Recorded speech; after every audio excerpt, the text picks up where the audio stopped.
اب اس ناول کے پارٹ 2 میں ہم دیکھتے ہیں 1911 کی سخت گرمیوں کی دوپہر تھی جب یہ میر نہال گھر سے باہر نکلا تو راستے میں اس سے یاد آیا کہ یہ کبوتروں کو پانی دینا بھول گیا ہے۔ جب واپس آتا ہے تو بہت سے کبوتر مر چکے تھے۔ کچھ دن بعد میر نہال کے دل کے قریب ایک عورت ببن جان بھی مر جاتی ہے۔ کچھ اور دن گزرتے ہیں تو میر نہال کے مزید کبوتروں پر ایک معصوم سی بلی جھپٹ پڑتی ہے اور ان کو کھا جاتی ہے، اور یہ بلی ان کبوتروں کو کھا کر اسی ڈربے میں سو جاتی ہے۔ میر نہال جب اٹھتا ہے اور دیکھتا ہے تو بلی کو سٹک سے مار کر باہر پھینکوا دیتا ہے۔ اب اس سب کے بعد میر نہال میں 2 بڑی تبدیلیاں آتی ہیں۔ ایک تو یہ کہ کبوتر جو ہے کبوتروں کو پالنا چھوڑ دیتا ہے، تو دوسرا یہ کہ یہ لیس کا کاروبار چھوڑ دیتا ہے، اور یہ کاروبار اس نے اپنے بلوڈ ببن جان کے لیے یہ کیا کرتا تھا۔ اب ببن جان مر چکی ہے تو یہ فیصلہ کرتا ہے کہ اب یہ کمائے گا نہیں بلکہ اپنے گھر میں رہے گا، کیونکہ کمانا جو تھا وہ ببن جان کے لیے تھا۔ تو ببن جان نہیں رہی تو یہ کس کے لیے کمائے گا؟ اب کیونکہ میر نہال اپنے آپ کو بوڑھا بھی محسوس کرنے لگ گیا تھا، وقت گزرتا ہے تو یہ اب اصغر کو شادی کی اجازت دے دیتا ہے، کیونکہ اس میر نہال کو بھی سہارے کی ضرورت پڑ گئی تھی، تو بیٹے کو اپنے سے دور رکھنے کی غلطی نہیں کرتا۔ میر نہال کی اس اناؤنسمنٹ سے میر نہال کے گھر میں خوشیاں پھر سے لوٹ آتی ہیں۔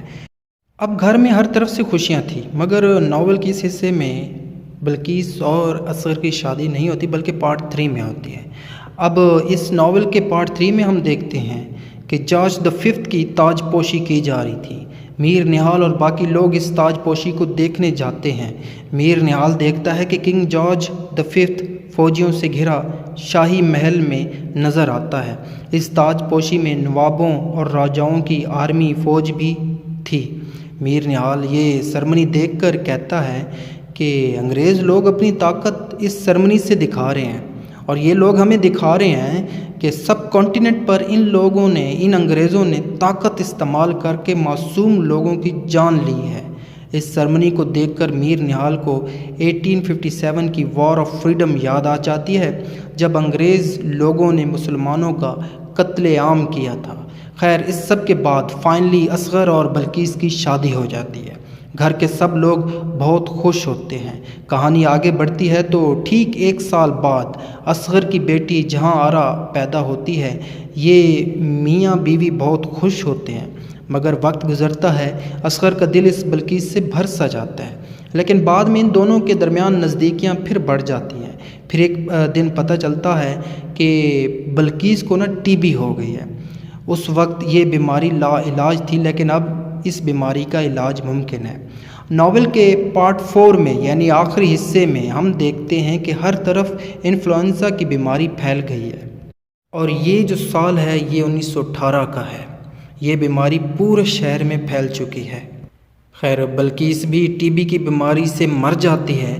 اصغر صدمے میں ہوتا ہے، اور اس کے بعد ہر روز قبرستان میں جا کر یہ اصغر اپنی بیوی کے لیے دعا کرتا ہے۔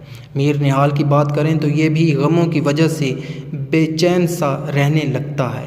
اب یہ سارا دن ایک چارپائی پر لیٹا رہتا ہے اور پاسٹ کے متعلق سوچتا رہتا ہے، اور پھر سورج غروب ہو جاتا ہے اور روشنی پر اندھیرا چھا جاتا ہے۔ اسی کے ساتھ یہ ناول ختم ہو جاتا ہے۔ امید کرتا ہوں آپ کو یہ ناول پسند آئے تو لائک کیجیے گا، سبسکرائب کیجیے گا، اپنا فیڈ بیک کمنٹ میں لازمی دیجیے گا۔ Thank for watching this.